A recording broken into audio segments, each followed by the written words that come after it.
बिस्मिल्लाहिर्रहमानिर्रहीम। अस्सलाम वालेकुम माय डियर स्टूडेंट्स। मैं हूं आपका physics teacher Fawad Tahir Kaikaus. Students, आज हम अपना नेक्स्ट लेक्चर नंबर 3 जो है वो स्टार्ट करने जा रहे हैं। लास्ट लेक्चर में जैसे कि आपने चैप्टर नंबर 2 का आगाज़ किया था वेक्टर्स एंड इक्विलिब्रियम का, और उसके अंदर हमने देखा कि स्केलर्स क्या होते हैं, वेक्टर्स क्या होते हैं, उनको रिप्रेजेंट कैसे किया जाता है, प्लेन एंगल क्या होता है और स्पेस एंगल क्या होता है। आज के इस लेक्चर में हम लोग पढ़ेंगे कि वेक्टर्स को ऐड कैसे किया जाता है, सब्ट्रैक्ट कैसे किया जाता है, वेक्टर्स को मल्टीप्लाई करने का तरीका क्या है किसी भी स्केलर के साथ, और रिजल्टेंट वेक्टर क्या होता है। आज का लेक्चर बड़ा ही अहम है, ध्यान से सुनिएगा। हम लोग आगाज़ करते हैं एडिशन ऑफ वेक्टर्स से। बेटा, वेक्टर्स जैसे कि मैंने आपको लास्ट लेक्चर में भी समझाया था कि वेक्टर्स के लिए हमारे पास डायरेक्शन का होना बहुत ज़रूरी है। हम डायरेक्शन के बगैर इसको डिस्क्राइब नहीं कर सकते। तो वेक्टर्स को ऐड करने के लिए या सब्ट्रैक्ट करने के लिए कोई हम मैथमेटिकल रूल जो है वो फॉलो नहीं कर सकते जनरली, लेकिन एक ख़ास कंडीशन है जिस कंडीशन के तहत हम इसको ऐड कर भी सकते हैं। अब वो कंडीशन क्या है? वो कंडीशन ये है कि अगर वो वेक्टर्स जिनको आप ऐड करना चाहते हैं वो पैरेलल हैं, तो फिर आप वेक्टर्स को ऐड कर सकते हैं according to the mathematical rules. आइए देखते हैं कैसे। लेट्स से हमारे पास दो वेक्टर्स हैं ए और बी, और ये दोनों vectors parallel to each other है, एक ही तरफ इनकी डायरेक्शन है। तो जब अगर हम इनको ऐड करेंगे तो हमारे पास इन दोनों की मैग्नीट्यूड जो है वो ऐड हो जाएगी और हमारे पास एक नया वेक्टर आ जाएगा ए प्लस बी। तो जैसे कि आप देख रहे हैं इसमें 1 + 1 2 वाला फार्मूला लगाया गया, तो ये मैथमेटिकल फार्मूला है। तो आप एक ख़ास तरतीब से अगर आपको वेक्टर दिए जाएं तो आप इसको ऐड कर सकते हैं। चूंकि मैंने बताया आपको vectors usually are not added, तो फिर अगर वेक्टर्स ऐसे हमारे पास पैरेलल नहीं हैं तो फिर क्या तरीका है ऐड करने का? इसको ऐड करने का बड़ा ही फेमस मेथड है जिसको हम लोग कहते हैं हेड टू टेल रूल। आइए देखते हैं ये हेड टू टेल रूल क्या है। बेटा, इस रूल के मुताबिक हमारे पास अगर दो वेक्टर्स हों ए और बी, आप किसी भी डायरेक्शन में इसको ले सकते हैं। इस मेथड के मुताबिक हमें पहले वेक्टर के हेड को दूसरे वेक्टर की टेल के साथ ज्वाइन करना है। जैसे कि ये हमारे पास वेक्टर ए और वेक्टर बी है, इसके हेड को मैंने बी की टेल के साथ जो है वो ज्वाइन किया।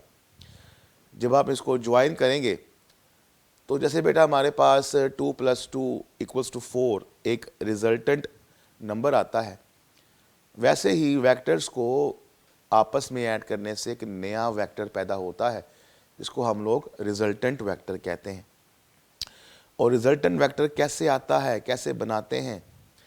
रिजल्टेंट वेक्टर को बनाने के लिए याद रखिएगा, हम पहले वेक्टर की टेल को लास्ट वेक्टर के हेड से मिलाते हैं। याद रखिएगा, फर्स्ट की टेल, लास्ट का हेड, तो फिर हमारे पास जो वेक्टर आता है वो रिजल्टेंट वेक्टर आता है। तो ये स्टूडेंट हमारे पास head to tail rule method था। इस मेथड के मुताबिक आप वेक्टर्स को जो है वो ऐड कर सकते हैं। तो इस तरह से आपके पास एक नई डेफिनेशन सामने आई, बहुत इंपॉर्टेंट डेफिनेशन रिजल्टेंट वेक्टर की। The sum of two or more vectors is a single vector. जैसे मैंने आपको बताया अभी कि अगर आप दो वेक्टर्स को ऐड करेंगे तो कोई एक नया वेक्टर आएगा, वो सिंगल वेक्टर आएगा, उसका नाम रिजल्टेंट वेक्टर है।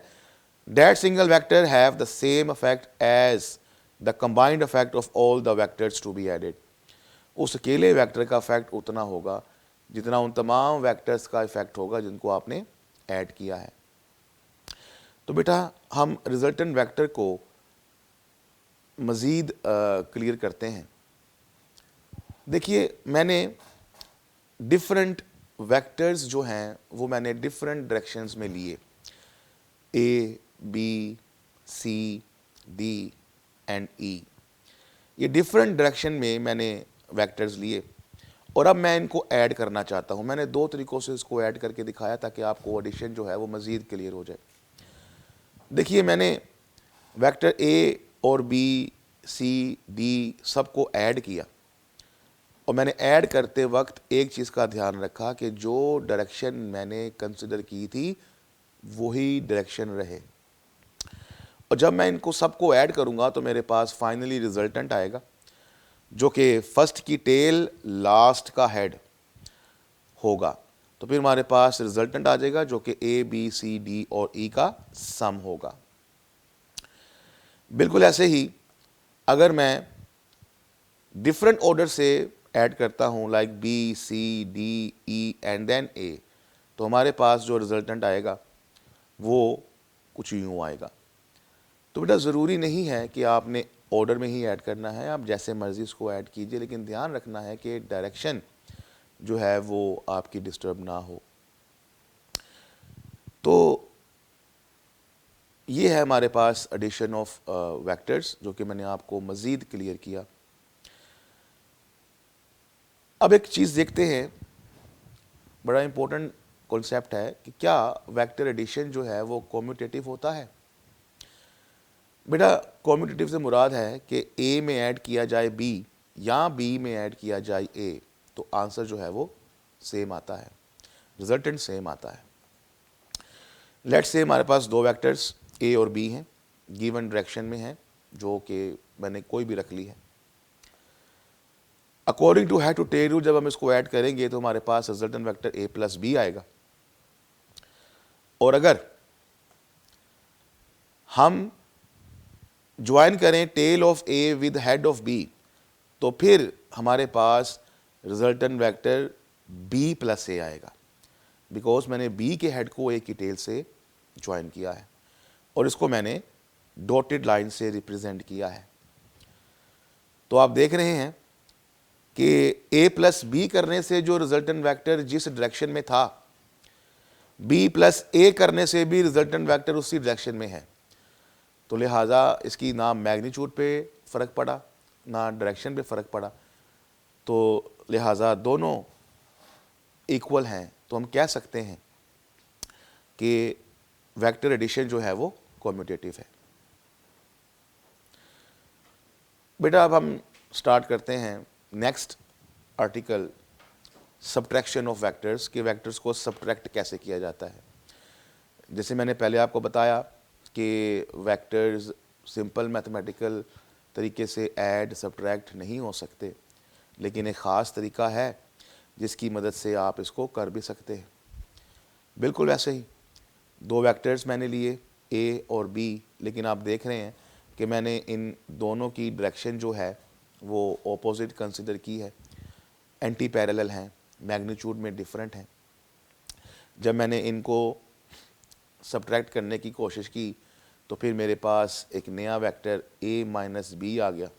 अब चूंकि वेक्टर a जो है वो मैग्नीट्यूड में बड़ा था तो उसका रिजल्टेंट जो है वो वेक्टर a की जानिब ही होगा। लेकिन ये आम तौर पर इस तरीके से सब्ट्रैक्ट नहीं होते, क्योंकि वेक्टर तो किसी भी डायरेक्शन में हो सकते हैं। आपको ये देखना है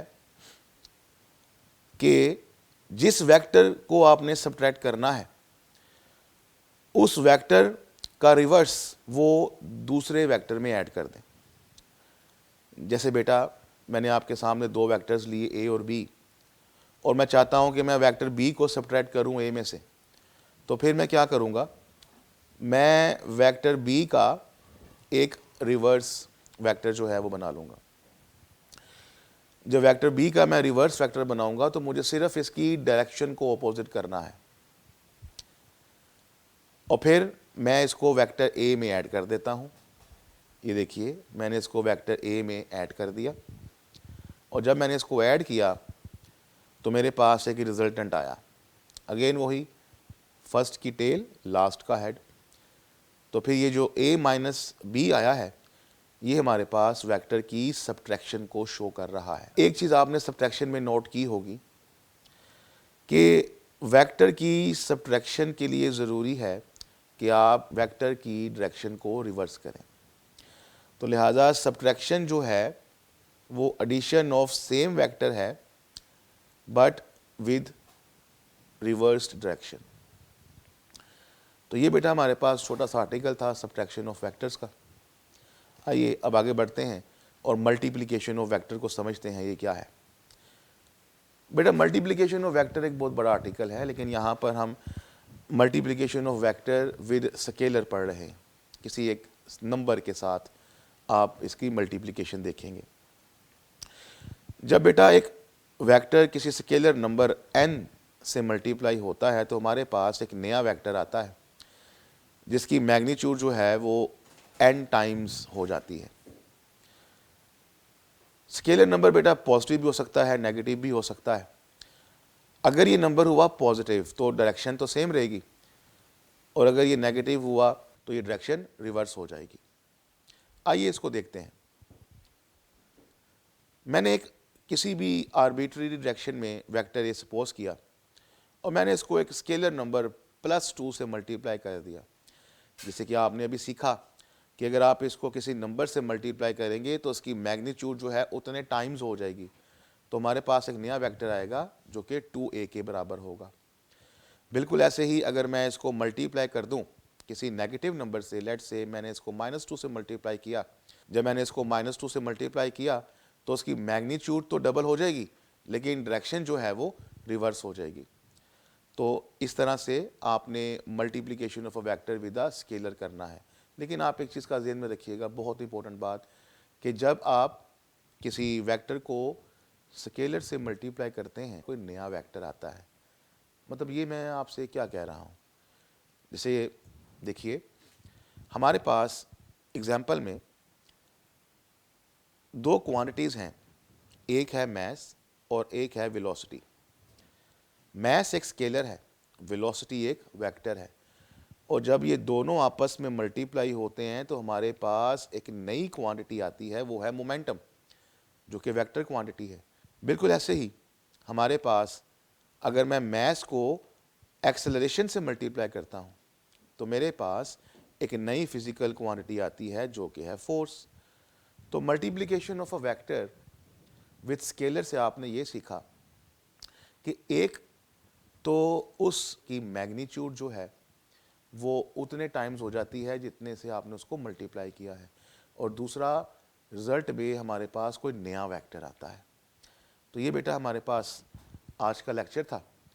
आज के लेक्चर में आपने जो भी आर्टिकल्स पढ़े वो बहुत ही ज़्यादा अहम है, इसको लाजमी तैयार कीजिए। नेक्स्ट लेक्चर तक के लिए अपने टीचर को इजाज़त दीजिए। अल्लाह हाफिज़।